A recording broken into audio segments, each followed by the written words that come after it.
This is the global news on Top Accolade News, and this is the headlines. Tribunal reserves judgment on ATIKU, OBI'S petitions. Immigration Service says illegal migrants behind most crimes in Nigeria. West Africa defense chiefs to meet in Nigeria over Niger's coup. Details coming up shortly.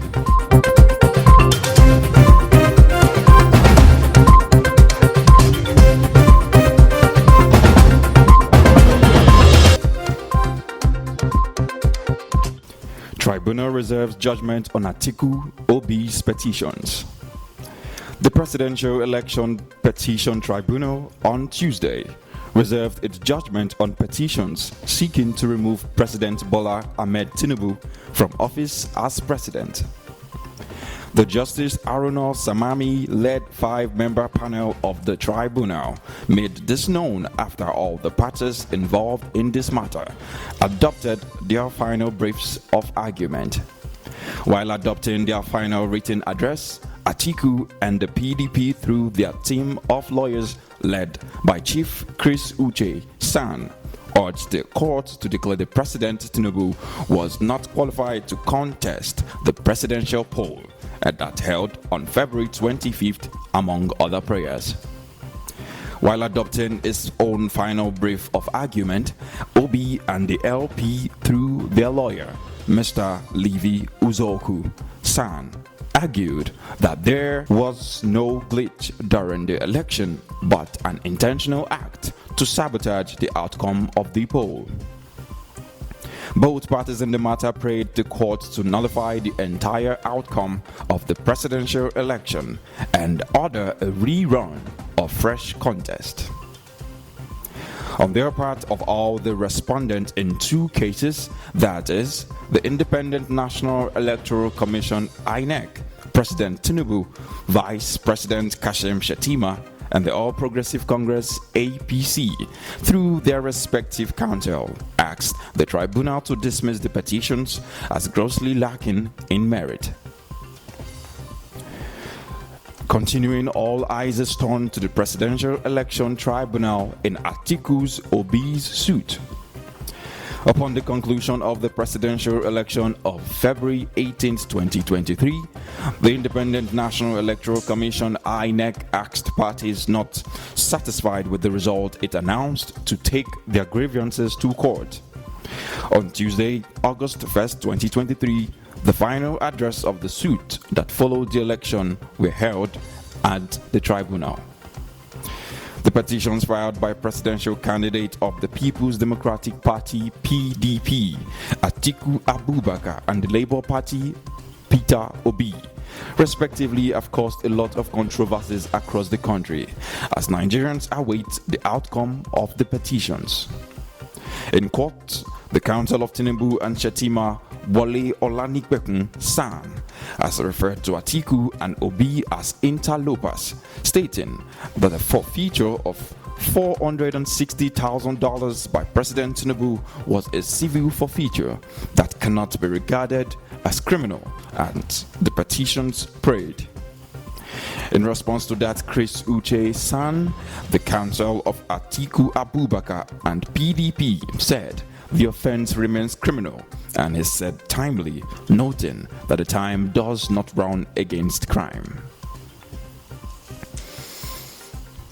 In a related issue, OB and LP argued that at the time Tinubu's running mate, Senator Kashim Shettima, became vice presidential candidate of the All Progressive Congress, he was still nominated as senatorial candidate of Borno Central, among other prayers. Meanwhile, in Port Harcourt, residents have been talking about their expectations from the Presidential Elections Petition Tribunal. Shared opinions how what the outcome of the final addresses will be. Speaking to Inye Krukubo of Top Accolade News, Barrister Barnax Enyi Ezeboy said the tribunal's final judgment should be expected to be known during the 90 days allowed by the 1999 Constitution.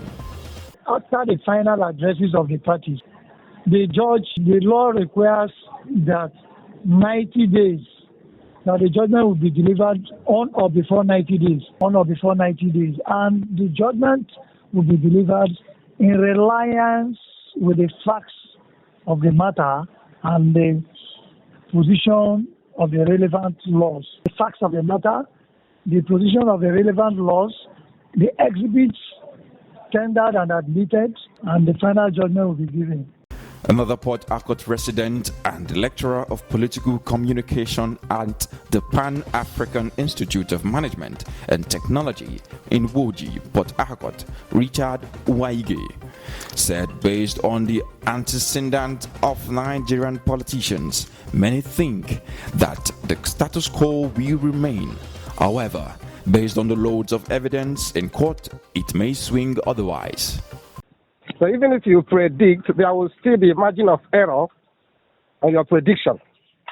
But based on the antecedent of our polity, that is Nigerian political history, so far you saw one of the candidates saying that there's no precedent on such a case going against maybe the sitting president. So based on that, you may think that there will be no, in fact, the status quo will remain. In other words, the court will not do anything to go against the sitting president.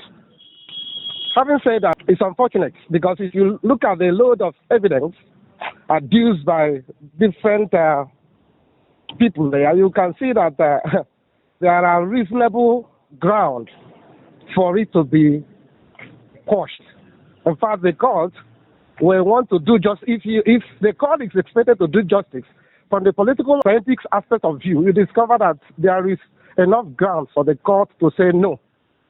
They didn't comply to the procedures. They didn't comply to the rules. Particularly INEC didn't comply to the rules set by the commission. Moving on, every security as NLC protest begins.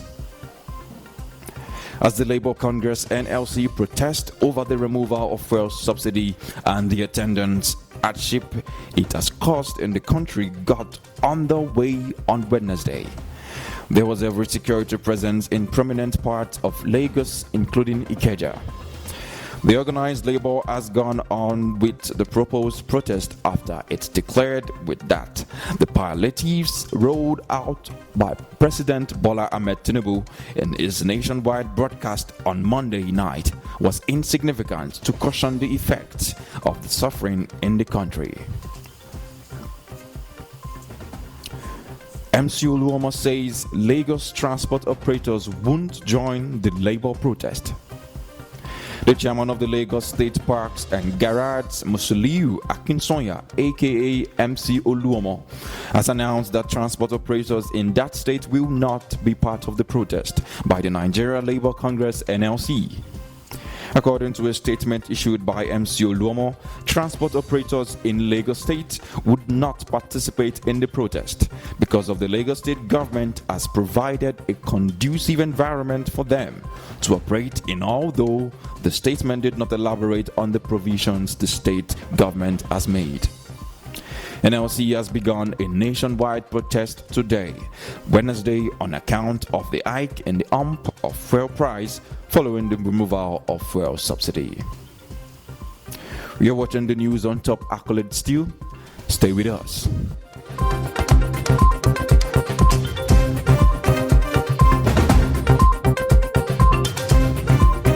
Welcome back. Still on the news. Immigration Service says illegal migrants behind most crimes in Nigeria. The Nigerian Immigration Service (NIS) has declared that illegal immigrants are responsible for most criminal activities in the country.